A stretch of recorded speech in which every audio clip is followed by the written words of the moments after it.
Assalamualaikum warahmatullahi wabarakatuh. Alhamdulillah, segala puji bagi Allah yang maha indah dan mencintai keindahan. Halo sahabat Gapai semuanya, sahabat Gawai PAI, semoga senantiasa dalam kesehatan ya.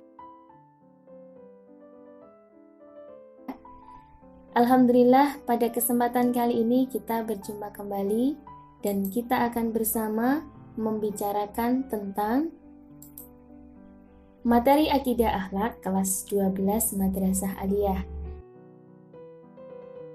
Namun, sahabatku yang tidak sedang berada di kelas 12 Madrasah Aliyah, insya Allah tetap bisa menyimaknya dan semoga bisa bermanfaat ya dalam kehidupan kita sehari-hari.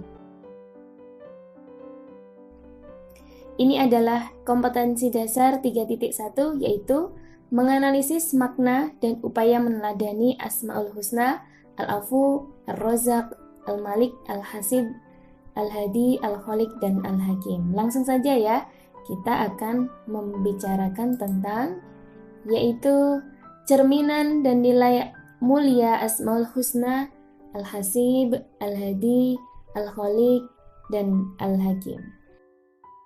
Jangan lupa like, comment, share, dan subscribe ya. Tetap di Gapai Gawai PAI. Kita mulai dengan Al-Hasib. Apa itu Al-Hasib?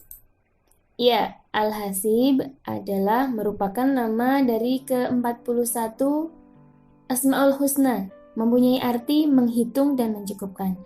Imam Al-Ghazali menjelaskan bahwa Al-Hasib merupakan dia yang mencukupi siapa yang mengandalkannya. Sifat ini tidak disandang kecuali Allah sendiri, karena Allah sajalah yang dapat mencukupi dan diandalkan semua makhluk. Jadi Al-Hasib di sini mengandung makna bahwa Allah menghitung segala yang kita lakukan, segala yang kita perbuat. Dan Al-Hasib bermakna mencukupkan kebutuhan kita sebagai makhluknya.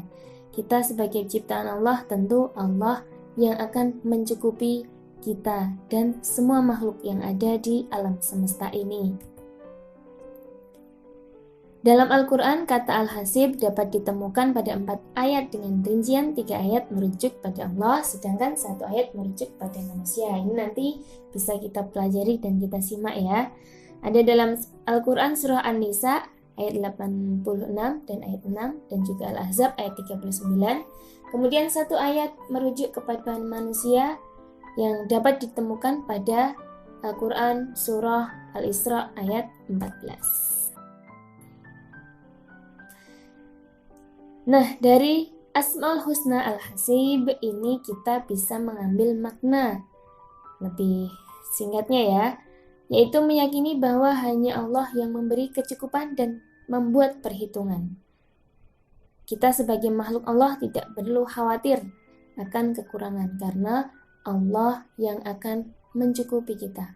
Allah yang akan membuat perhitungan pada setiap perbuatan kita. Jadi tidak dilihat manusia pun, Allah akan membuat perhitungannya.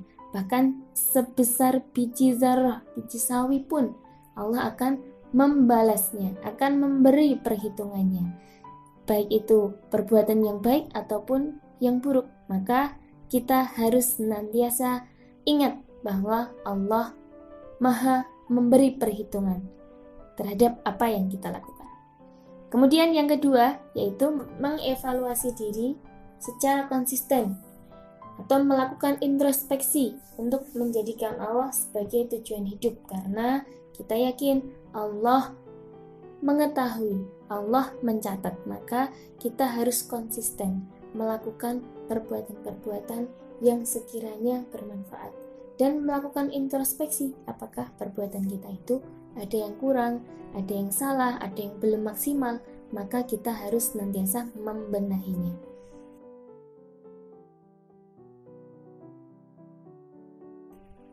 Dan di sini ada beberapa syarat untuk menjadikan Allah sebagai tujuan hidup kita, yaitu yang pertama, mengevaluasi diri secara konsisten.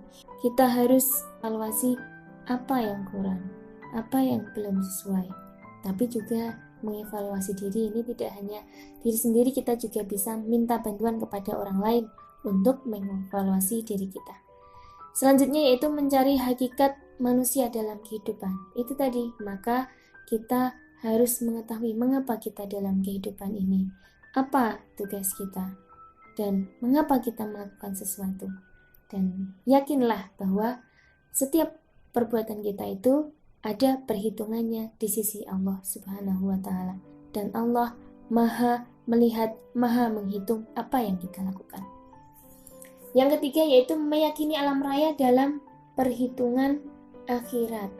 Setiap detik, setiap hal yang kita lakukan ini ada perhitungannya, tidak hanya untuk saat ini, tapi untuk kehidupan akhirat kelak. Maka semoga yang kita lakukan ini kita masih mendapatkan balasannya, tidak hanya di dunia ini tentunya ya, tapi di akhirat kelak. Jangan sampai kita seolah-olah sudah melakukan sesuatu, tapi ternyata itu tidak ada artinya di sisi Allah. Keikhlasan, niat karena Allah itu sangat penting dalam kehidupan kita.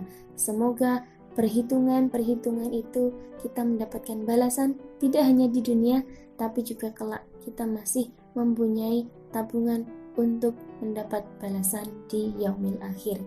Amin. Selanjutnya adalah kita harus bersemangat dalam melakukan kebaikan, karena dengan kita meneladani Asmaul Husna yaitu Al-Hasib, kita bisa lebih bersemangat melakukan kebaikan karena yakin Allah menghitungnya dan yakin semoga Allah membalasnya. Tapi jangan disertai dengan perasaan sombong, karena itu nanti bisa mengurangi nilai-nilai kebaikan dalam diri kita. Kita harus bersemangat, yakin bahwa Allah melihat dan menghitung apa yang kita lakukan. Dan itu juga sebagai kendali dalam diri kita, agar dalam diri kita tidak melakukan hal yang tidak disukai Allah. Karena tentu kita tidak mau yang dihitung itu adalah yang tidak baik. Semoga yang tidak baik kita mendapatkan ampunan, dan yang dicatat kebaikan yang kita mendapat balasan itu adalah yang kebaikan. Semoga Allah mengampuni yang belum baik yang kita lakukan. Amin. Selanjutnya yaitu tentram dengan rizki dari Allah. Mengapa? Karena seseorang yang telah yakin dengan pemberian dari Allah, merasa cukup dengan pemberian Allah, dia akan tentram.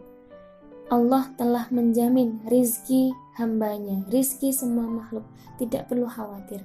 Tentu kita mungkin memiliki rasa kekhawatiran mungkin saja ya, tapi kekhawatiran itu jangan sampai membuat kita menjadi tidak bersemangat dalam menjemput rizki dari Allah. Setiap kita sudah dijamin rizkinya, asalkan kita berusaha untuk menjemput rizki dari Allah. Selanjutnya adalah Al-Hadi. Apakah itu?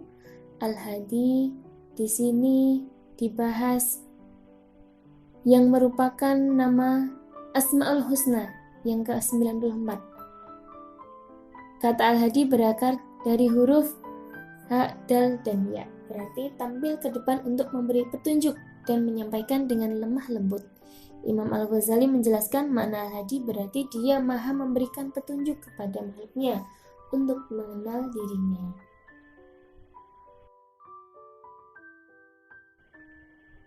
Firman Allah Subhanahu wa Ta'ala dalam Al-Quran surah Al-Furqan surat ke-25 ayat ke-31. A'udzu billahi minasyaitonir rajim. Bismillahirrahmanirrahim. Wa kadzalika ja'alna likulli nabiyyin aduwwan minal mujrimin wa kafa bi rabbika hadiyan wa nasira. Shadaqallahul azim.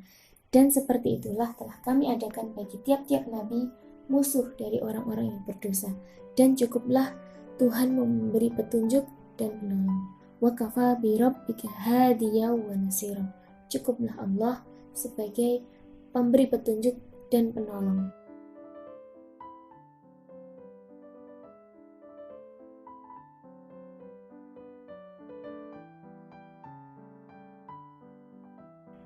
Dari Asmaul Husna Al-Hadi kita bisa mengambil beberapa teladan. Yang pertama yaitu meyakini bahwa petunjuk dari Allah adalah petunjuk yang paling sempurna. Kita barangkali diberitahu oleh seseorang, oleh guru kita, oleh orang-orang terdahulu kita. Itu kita yakini bahwa itu adalah jalan dari Allah untuk memberi petunjuk kepada kita. Kemudian yang kedua, berharap mendapat petunjuk dari Allah. Dengan meyakini bahwa Allah Maha Pemberi petunjuk, maka kita berharap kepada Allah yang memberi petunjuk, berharap kita mendapatkan petunjuk dari Allah. Kemudian konsisten menjaga petunjuk dari Allah. Sebagaimana kita sering berdoa ya Allah berikanlah petunjuk padaku. Janganlah kau palingkan, condongkan setelah engkau memberi petunjuk kepada kami. Semoga Allah tetap memberi petunjuk kepada kita. Kemudian memberi petunjuk yang benar dan membagikan petunjuk kepada orang lain dengan sungguh-sungguh tanpa pamrih. Dengan meyakini bahwa setiap petunjuk dari Allah, maka seseorang yang telah mengambil cerminan dari nilai Asmaul Husna, dia tidak segan-segan untuk membagikan petunjuk, membagikan ilmu yang telah ia ketahui, karena yakin semuanya itu adalah dari Allah Subhanahu wa Ta'ala. Kemudian ada 4 tingkatan petunjuk yang diberikan Allah kepada manusia. Ini tentu sesuai dengan tingkatan kemampuannya. Cara Allah memberikan petunjuk itu melalui potensi naluriah. Misalnya bayi yang merengek itu mungkin membutuhkan atau menginginkan ASI dari ibunya. Kemudian potensi petunjuk itu lewat panca indera. Kita melihat sesuatu, akhirnya kita tahu melalui mata, melalui pendengaran, melalui panca indera kita. Kita jadi mendapat petunjuk. Kemudian melalui akal, ini yang membedakan antara manusia dengan makhluk Allah yang lainnya. Kita diberi akal untuk mendapatkan petunjuk dari Allah Subhanahu wa Ta'ala. Kemudian petunjuk yang keempat yaitu adalah dengan agama. Pertimbangan agama, pengetahuan itu akan menjadi jalan petunjuk yang membedakan manusia dengan yang lainnya, antara manusia satu dengan manusia yang lainnya, antara seseorang yang telah mengetahui agama dengan yang belum mengetahui agama. Ini jalan petunjuk akan beda, dan yakin petunjuk ini adalah dari Allah Subhanahu wa Ta'ala. Asmaul Husna yang selanjutnya yaitu Al-Khaliq. Apa itu? Al-Khaliq adalah merupakan nama ke-12 dari Asmaul Husna yang berakar dari huruf kha, lam, dan qaf. Berarti mengukur dan menghapus. Makna ini lalu mengalami perluasan antara lain dengan arti menciptakan dari tiada dan menciptakan tanpa suatu contoh terlebih dahulu. Al-Khaliq memiliki makna bahwa Allah Maha Pencipta segala sesuatu. Dari yang belum ada kemudian ada tanpa ada contoh. Allah yang menciptakan semuanya. Dari yang belum ada menjadi ada. Dalam Al-Quran kata Al-Khaliq dan derivasinya disebutkan tidak kurang dari 150 kali, seperti pada surah As-Sajdah ayat ke-4 dan surah At-Tin ayat ke-4.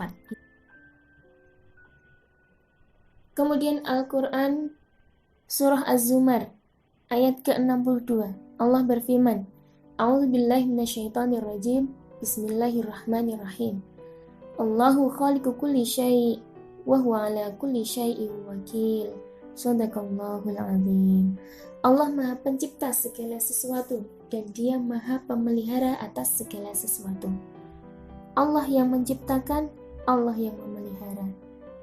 Ini harus ada keyakinan dalam diri kita bahwa segala sesuatu itu diciptakan oleh Allah dan Allah pula yang memeliharanya. Dari Asmaul Husna Al-Khaliq kita bisa mengambil teladan cerminan dalam kehidupan kita, yaitu meyakini bahwa Allah menciptakan sesuatu dengan sebaik-baiknya. Ciptaan Allah tidak ada yang cacat. Ciptaan Allah sempurna dengan kesempurnaan yang telah diberikan oleh Allah Subhanahu wa Ta'ala. Dan dari Asmaul Husna Al-Khaliq ini kita bisa mengambil makna motivasi untuk berkreasi dan berinovasi, mengembangkan kreativitas atas potensi yang Allah berikan pada diri kita. Kemudian melakukan aneka amal kebaikan, memanfaatkan sumber daya alam, melestarikan lingkungan hidup.